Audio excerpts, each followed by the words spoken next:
بسم اللہ الرحمن الرحیم۔ السلام علیکم ناظرین، آج کل ملک میں 27ویں آئینی ترمیم کے حوالے سے بڑی گفتگو ہو رہی ہے، بڑی چیمیں گوئیاں ہو رہی ہیں، اس پہ بڑی باتیں ہو رہی ہیں۔ پارلیمنٹ نے اسے منظور بھی کر دیا، صدر مملکت نے اس پہ سائن بھی کر دیے اور وہ قانون بن گیا، بلکہ آئین بن گیا۔ اچھا، اس پہ ذرا غور کریں کہ اس پہ بولنے والے کون کون ہیں۔ سب سے زیادہ تکلیف ان آئینی ترامیم کی یا انڈینز کو ہو رہی ہے یا تحریک انصاف کے لوگ اس پہ چیخ رہے ہیں۔ اپنے دور میں جب آئینی ترامیم ہو رہی تھی، آرمی چیف کی مدت ملازمت میں توسیع دی جا رہی تھی، اس کو باپ قرار دیا جا رہا تھا، تو اس وقت تمام جائز تھا۔ لیکن اب اگر آئینی ترامیم کر دی گئی ہیں تو وہ ملک اور قوم کے مفاد میں نہیں ہے۔ ایک بات یاد رکھیے گا کہ اگر آپ کی کسی کامیابی پہ آپ کا دشمن چیخے اور چلائے تو یوں سمجھیے کہ وہ کام آپ کے لیے بہت فائدہ مند ہے۔ تو اب دیکھیے کہ اس پہ شور کون کر رہا ہے۔ وہی جو ملک اور پاکستان کے اور عوام کے اور اداروں کے دشمن ہیں، یعنی انڈیا اور دوسرے آپ خوب سمجھتے ہیں۔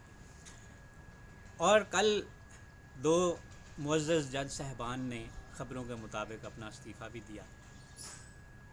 میں جسٹس اطہر من اللہ صاحب سے ایک سوال کرتا ہوں کہ یہی باتیں جب جسٹس شوکت عزیز صدیقی نے اپنے خط میں کہی تھی کہ اسٹیبلشمنٹ جو ہے وہ ہمارے اوپر زور ڈالتی ہے، سفارشیں کرتی ہے، اپنی مرضی کے فیصلے لیتی ہے، تو وہ انہوں نے اپنا خط لکھا تھا اور انہوں نے استعفیٰ بھی دیا تھا۔ تو اس وقت اطہر من اللہ صاحب کا ضمیر جو ہے وہ کیوں نہیں جاگا تھا؟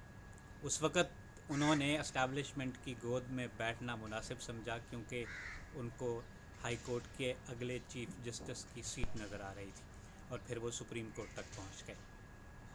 ضمیر وقت کے مطابق نہیں، اپنے معیار کے مطابق نہیں، اگر ضمیر کو جگانا ہوتا ہے تو ملک اور قوم کے مفاد میں جگانا چاہیے۔ اب ہیرو بننے کا کوئی فائدہ نہیں ہے۔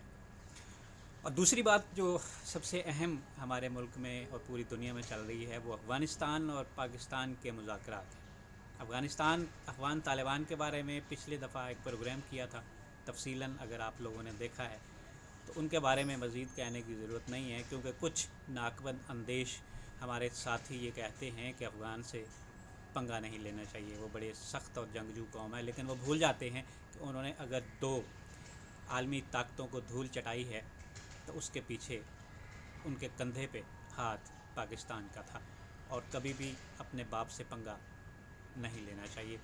تو افغان جو ہیں وہ ان کے بارے میں ایک تاریخی تھوڑا سا حوالہ میں آپ کو دیتا ہوں کہ ایک ظہیر الدین بابر مغل بادشاہ تھے، انہوں نے اپنی کتاب تز کے بابری میں افغانس کے بارے میں کچھ لکھا ہے۔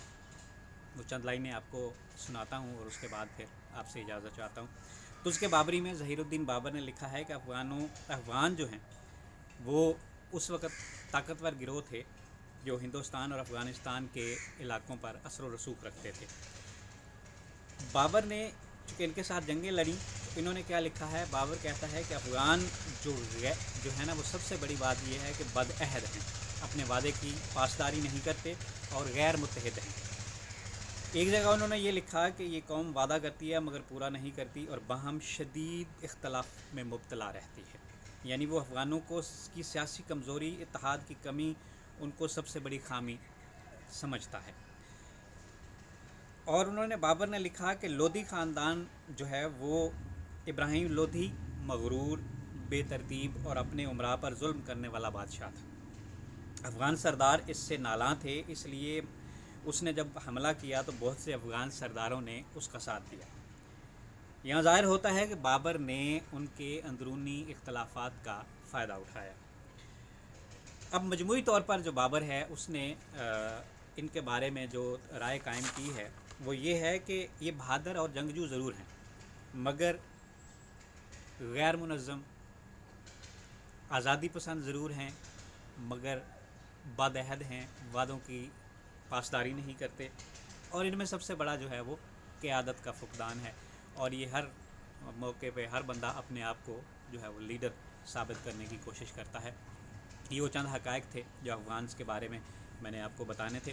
تو آپ اندازہ خود لگا لیجئے کہ افغان جو ہیں وہ کہاں کھڑے ہیں، اور ان کے بارے میں جو لوگ بڑی بڑی باتیں کرتے ہیں وہ شاید تاریخ سے نا آشنا ہیں، انہیں یہ معلوم نہیں ہے کہ افغانوں کی تاریخ کیا ہے اور ان کو یہاں تک پہنچانے میں کس کا کردار ہے۔ آج کے لیے اتنا ہی، اجازت دیجیے، اللہ نگہبان۔